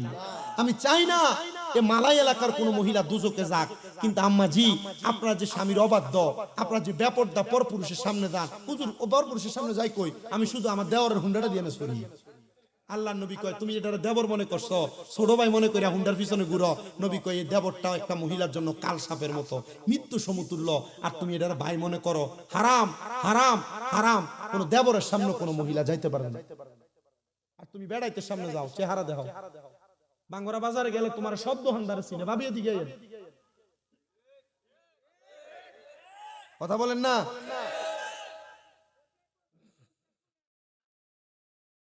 মোষটা খোলেন চিনির দো। আমার প্রিয় মুসলমানেরা,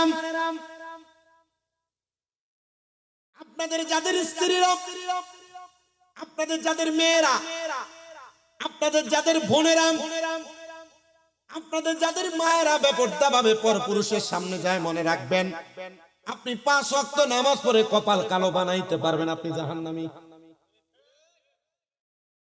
জি বলে হুজুর কেন, একটু জানতে চাই। কোন বাবা একটা সন্তান কন্যা জন্ম দেওয়ার পর যদি ওই বাবা তার মেয়েটারে পর্দা না করায়, তাহলে ওই মেয়েটা বেপর্দা হওয়ার কারণে মেয়েটা জাহান্নামে যাবে। মেয়েটা একা জাহান্নামে যাবে না, মেয়েটা বলবে আল্লাহ আমার বাবার দায়িত্ব ছিল, আমার বাবা আমারে পর্দা করানো, কিন্তু করায় নাই। তখন ওই মেয়েটা তার বাবাকে সাথে নিয়ে দোজখে যাবে। অনুরূপ ভাবে যখন একটা মেয়ে তার ভাইয়ের আন্ডারে চলাফেরা করে, তখন তার ভাই যদি তারা পর্দা না করায়, তখন তার ভাই তার মেয়ে বোনের সাথে জাহান্নামে যাবে। যখন কোন সন্তান তার মাকে পর্দা না করায়, ওই সন্তান তার মা সহ জাহান্নামের আগুনে জ্বলবে। আমি আমার আম্মা জানকে একদিনই বলে দিয়েছিলাম, একজন বৃদ্ধ ফকির আমাদের ঘরের সামনে আসার পর যখন ভিক্ষা দেয়, আমি বলছি না না না, বাবার মতো হলেও বৃদ্ধ ফকিরের সামনেও যাওয়া যাবে না, এটা আপনার জন্য গায়রে মাহরাম। বাবা মনে কইরা বহু পুরুষ মানুষেরা মহিলাদের মাথায় হাত বুলিয়ে দেয়, জিনা। বাপ মনে করে তোমার বাপের মতো কি গো, হাত বুলে দে, আছে হারাম মিয়া। প্রিয় মুসলমানেরা শোনো, এরপরে যদি কোনো স্বামী তাদের স্ত্রীকে পর্দা না করায়, ওই স্বামী তার স্ত্রীর সঙ্গে দুজকের আগুনে জ্বলবে।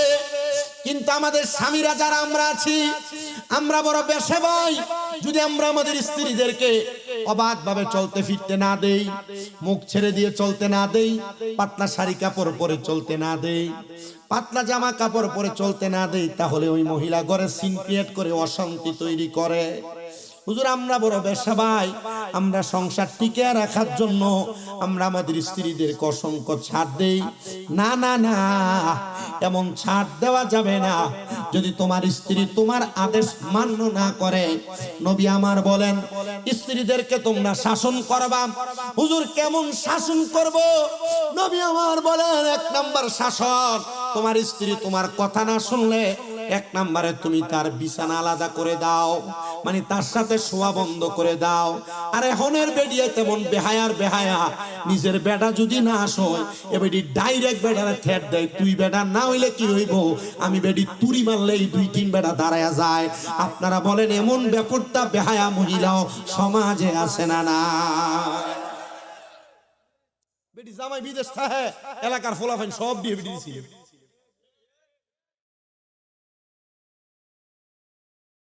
আমার আর দাওয়াত দিতে কইলে রুবেল মিয়ারে কি লইতে পারে, ইতা ভিডিওতে কইব যে কই মোল্লা কুত্তে ধরে আনছি, তা আমরা বিরুদ্ধে ওয়াজ করে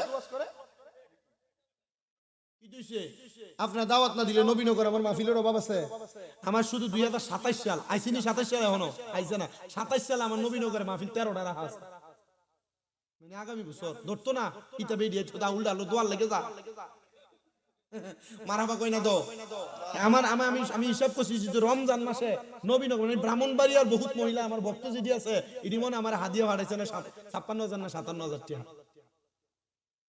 টেহার অভাব হইব, মূল লইলে মোল্লার মতো হইলে এমনি টেহা যা করে, ঠিক কি না? তো মা বোনেরা সাবধান, সতর্ক হয়ে যান। আমরা পুরুষরা আবদ্ধ হয়ে গেছে আপনাদের মায়ার জালে। এই জন্য আপনি আমাদের মায়া নিয়ে খেলাধুলা করবেন, ইমোশন নিয়ে খেলাধুলা করবেন, সতর্ক। নবী আমার বলে তোমরা বিচার করবা, 1 নাম্বার তাদের বিছানা আলাদা করে দিবা, 2 নাম্বার যদি তারা তোমাদের আদেশ অমান্য করে তোমরা তাদেরকে প্রহার করবা, একটু একটু করে আঘাত করবা, তবে সাবধান তাদের মুখের মধ্যে আঘাত করবা না। মারার সিস্টেমও নবী শিখিয়ে দিয়েছেন বিচার করার। বলে হুজুর এটাও মানে না, না, তার পারিবারিক ভাবে বোঝাও। হুজুর পারিবারিক ভাবে বোঝাইলো, মেয়ে আবার আসার পর বিচারের পরে আবার ঘাটতেরা হয়ে যায়। বলে তাহলে তুমি ওই মেয়েকে 1 তালাক দিয়ে ঝুলিয়ে রাখো। এক তালাক দিয়ে বিধি ভাগ্যে যে বিঘা যা পারলে 1 তালাক দিয়ে ঝুলিয়ে রাখবো। ডাইরেক্ট মনে 1 তালাক 2 তালাক 3 তালাক কইলে তালাক হইছে গোগা নামিয়া, তালাকের তো সময়সীমা আছে। এরপর আরেকটা তালাক দিবা, যদি এরপরও না ঠিক হয় এরপরে পারিবারিক ভাবে বসে 3 তালাকের মাধ্যমে সমাধান করবা। যায় যাচ্ছিনি কথা কই না। আর বিডিয়ায় স্বামী তালাক দিয়ে দিলে মনে করছো যে জীবনটা খুব সুন্দর, তুমি চাইলে অন্য পুরুষের কাছে যাইতে পারবা। জিনা তালাকপ্রাপ্ত মহিলা যারা, স্বামী মরা মহিলা যারা, এদেরকে অন্য বাহিরের পুরুষরা ব্যবহার করতে চায়, বিয়া বইয়া বউ বানাইতে চায়। কথা কন না। আর তুমি জামাইর বাদ ছাইরা দিয়া বাপের বাড়িতে যাইয়া দেখো, দেখবা বাপের বাড়িতে যাওয়ানোর পর বাইয়ে বইনে বাইয়ের বউ 1 দিন 2 দিন 3 দিন 4 দিন, এরপরে তোমারে আর বালা কইরা খাওয়ায় না। কথা কন না। চাকরি করে খাওয়ান লাগবো, ঢাকা শহরে যাইবা গা, কাম করে করে খাওয়ান লাগবো। আম্মা জি আমি চাই না তোমাদের ভবিষ্যৎ নষ্ট হোক। আম্মা জি স্বামীর হুকুম মানো, আহকাম মানো, জবানটাকে একটু সতর্ক করো, স্বামীর কথাগুলো শুইনা শুইনা চলো। স্বামী ধমক দিলে চুপ করে থাকো, দেখবে 1 বার 2 বার ধমক দিবে, 3য় বারে স্বামী তোমার পায়ের কাছেও আসবে। বলে কেন? বলে গভীর রজনীর মোহাব্বতের সময় স্বামী হাজার অন্যায় করলো, স্ত্রীর কাছে আইসা জড়াইয়া ধরতে চায়। আর আমরার মহিলারা জামাইর লগে দিনে ঝগড়াইলে রাত্রবেলা ফোলাটারে মাঝখান দিয়ে কোল বালিশ মাই দিয়ে দেলায়। আপনার কি কষ্ট হইতেছে? ওয়াজ বেশি ওপেনিং হইতেছে। শুনেন, নবী আমার ঘোষণা করতেছেন, আপনারা যারা স্বামী স্ত্রী ঝগড়া হইলে মাঝখানে কোল বালিশ দিয়া দেন। আগে বাচ্চা এক সাইডে ঘুমাইতো, জামাইবো এক সাইডে ঘুমাইতেন, ঝগড়া হইলে বাচ্চারা মাঝখানে দিয়া দেন। আল্লাহর নবী কয় সাবধান সতর্ক, স্বামী স্ত্রী যখন রাত্রে ঘুমাবে, হাজার ঝগড়া হাজার ফাসাদ হাজার দ্বন্দ্ব হইলো, রাত্রে ঘুমাইতে এদের বালিশ যেন হয় একটা। বালিশ কয়টা?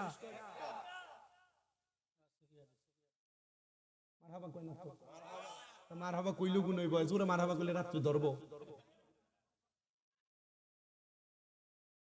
কারণ না এটা খালি তো আমরা বেড়াই, কিন্তু বেড়িতে দোষ দিলে হইব, আমরা দোষ নাই। এ পানি একটু আইনা দিতে দেরি হইলে তরকারি লবণ কম হইলে আপনি গুরুম করে ফিট বেড়াই গেছেন।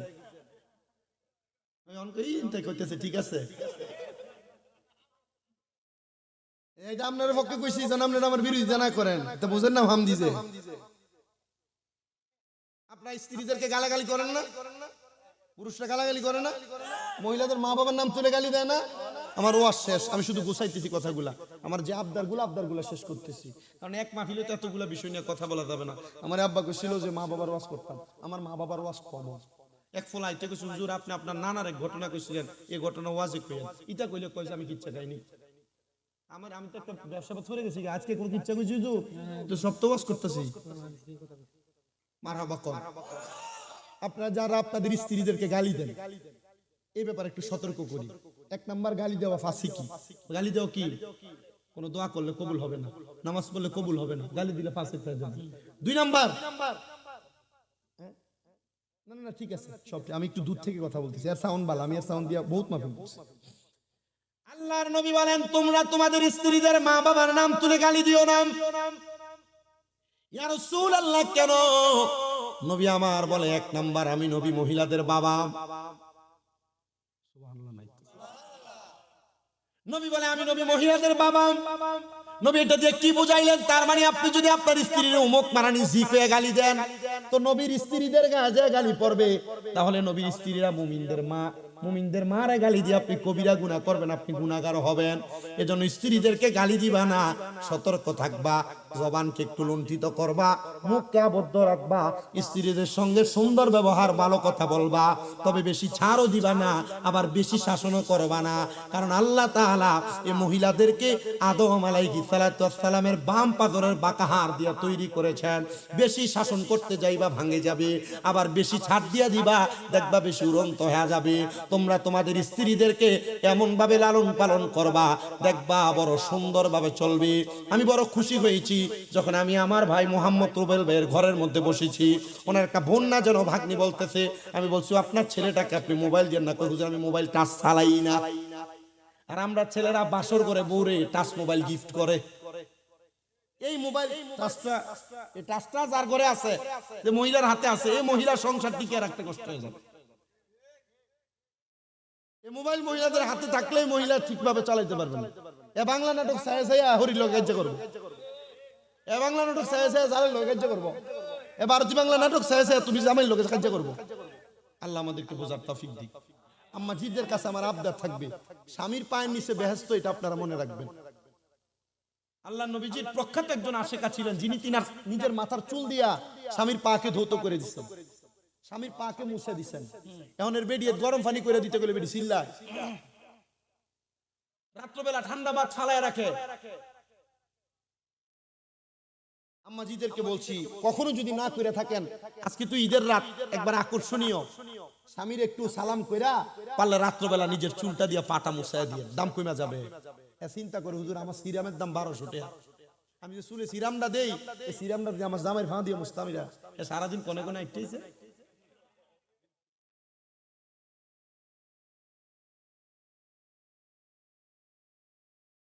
আরে বেটি, তোমরা তো চালাকি বুঝো না। তুমি রাত্রবেলা জামাইয়ের কাছে ছুট হয়ে দেবে, দিনের বেলা ঘরে নেতা কথা কয় না। তুমি রাত্রবেলা স্বামীকে মোহাম্মত দেখাইবা, দিনের বেলা এই স্বামী তোমাকে গালি দিতে একবার না 10 বার চিন্তা করবে। মারহাবা কোন না, আর জোরে কোন না মারহাবা। যেমন পুরুষরা ঠিক হতে হবে, তেমন নারীরা ঠিক হওয়া লাগবে। ছোট্ট একটা ঘটনা বলে আমি আমার এখান থেকে বিদায় নিব। আমিন, আল্লাহুম্মা আমিন। আলহামদুলিল্লাহি রাব্বিল আলামিন, আসসালাতু ওয়াসসালামু আলা রাসূলিহিল কারীম। ربنا ظلمنا أنفسنا وإن لم تغفر لنا وترحمنا لنكونن من الخاسرين.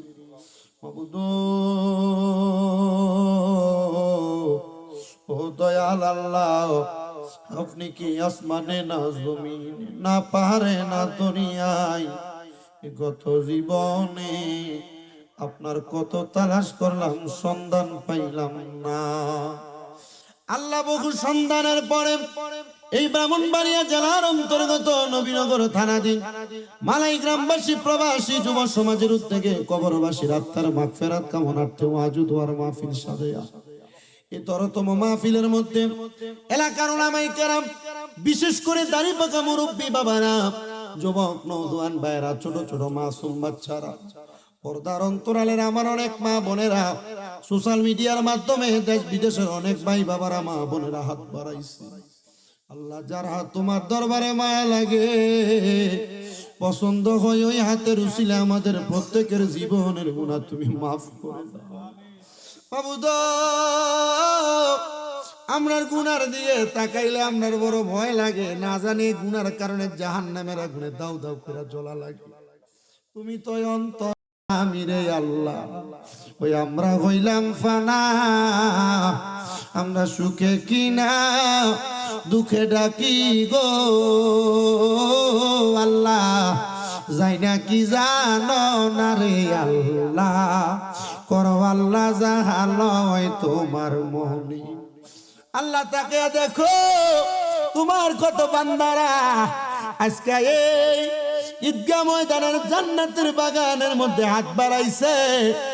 এক শ্রেণীর সন্তান আছে যাদের দুনিয়ার জমিনের মধ্যে আব্বা নাই, যেই বাবা রিক্সা চালাইয়া মাটি কাইটা মাথার গাম পায়ে ফালাইয়া পরের বাড়িতে বদলার কাজ কইরা সন্তানরে মানুষের মতো মানুষ করার জন্য আব্বা জান রক্তরে বাণী বানাইছে। আল্লাহ, এমন আব্বা যাদের কবরে আব্বার কবর জান্নাতের বাগান বানায়া দাও। আল্লাহ, তাকে দেখো, কে জানি হাত বাড়াইছে, কার জানি দুনিয়ার জমিনের মধ্যে মা নাই, যেই মা 10 মাস 10 দিন গর্ভে ধারণ কইরা সন্তানের প্রসব বেদনা সহ্য করতে মার বড় কষ্ট হয়ে গেছে। জানি না গো কোন সন্তান জানি এমন মার হারায় হাত বাড়াইছে। আল্লাহ গো, অনেকে এতিমেরা হাত বাড়াইছে, মাও নাই বাবাও নাই, একবারে এতিম। মা বাপ বড় কষ্ট করে তারা মানুষ করছে, নতুন জামা কাপড় সন্তানরা কিনা দিত, কিন্তু মা বাপ পড়তে পারে না ঈদের সময়। যদি প্রশ্ন করতাম, মা গো আব্বা জান আপনারা দি নতুন জামা কাপড় পরেন না, এরা জবাব দিত, এখন কি আর আমরা ঈদ করার বয়স আসেনি। অভাবের কথা বলতো না। আল্লাহ, এখন সন্তান লক্ষ লক্ষ টাকার মালিক, কিন্তু আব্বার একটা লুঙ্গি কিনা পরাইতে পারে না, মার একটা দামি কাপড় কিনা পরাইতে পারে না। আল্লাহ এমন মাজার কবর দেশে রাইখো তোমার মায়ার নজরে, সেই মায়ের কবরেতে আযাব তুমি দিও না।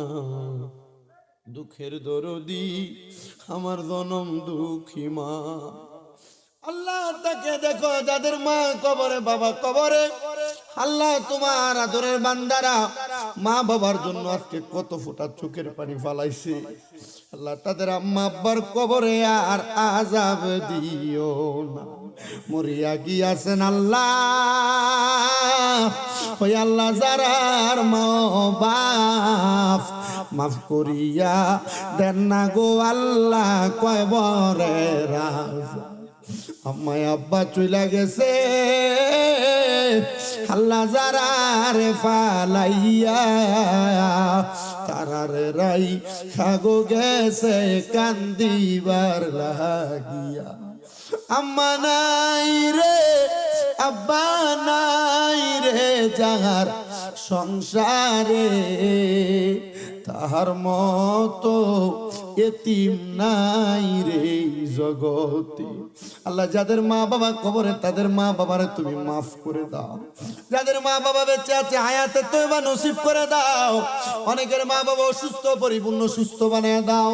আমার মা আজকে 1 বছরের কাছাকাছি সময় অসুস্থ, তুমি আমার আম্মারে সুস্থ বানিয়ে দাও। মাবুদ গো, ফরিয়াদ তোমার দরবারে এলাকার 6 মসজিদের ইমাম সাহেবানগণ সহ মুরব্বী বাবারা হাত বাড়াইছি। আল্লাহ আমাদেরকে এই রমজান থেকে অপর রমজান পর্যন্ত নেক হায়াত দান করো, আমাদের গুনাহ মাফ করো, আমাদেরকে উত্তম রিজিকের ফয়সালা করো। সভাপতি মহোদয় ওনার ভাইরা অসুস্থ, দোয়া চাইছে, ওনারা এলাকার সবাই মিলেমিশে আল্লাহ এলাকার মানুষের খেদমত করার তৌফিক দান করে দাও। বিশেষ করে আমার রুবেল ভাই, উনি কঠিন রোগে আক্রান্ত, উনি দোয়া চাইছে ওনাকে সুস্থ বানায়া দাও। আমার মুরব্বী বাবারা কয়েকজন দোয়া চাইছে, আল্লাহ আমার সবগুলা মুরব্বী বাবা, যুবক ভাই, ছোট ছোট মাসুম বাচ্চা, পর্দার অন্তরালের আমার মা বোনদেরকে কবুল করো। আল্লাহ আমার অনেক প্রবাসী ভাইরা বিদেশ থেকে দোয়া চাইছে, যারা বাংলাদেশের রেমিটেন্স খাতে নাম লেখায়, আল্লাহ আমার প্রবাসীদের দোয়া কবুল ও মঞ্জুর করো। সমস্ত পৃথিবীর মজলুম মুসলমানদেরকে তুমি হেফাজত করো। এ বাংলাদেশের উপর তোমার কাজ রহমত বরকত দান করে দাও। বাংলাদেশকে মাদক নামক নেশা থেকে হেফাজত করো। রব্বুল আলামিন ফরিয়াদ তোমার দরবারে, আমরা গুনাহগার না খানদার নালায় হাত বাড়িয়ে দিয়েছি। আল্লাহ আমাদের গুনার দিকে না তাকাইয়া আমাদের জানের জান পানের পান রাহমাতুল লিল আলামিন নবীর উসিলায় আমাদের প্রত্যেকের মরণের আগে আখিরি জবানে মধুর কালেমা পড়ায়া দিয়েন, লা ইলাহা ইল্লাল্লাহু মুহাম্মাদুর রাসূলুল্লাহ সাল্লাল্লাহু আলাইহি ওয়াসাল্লাম।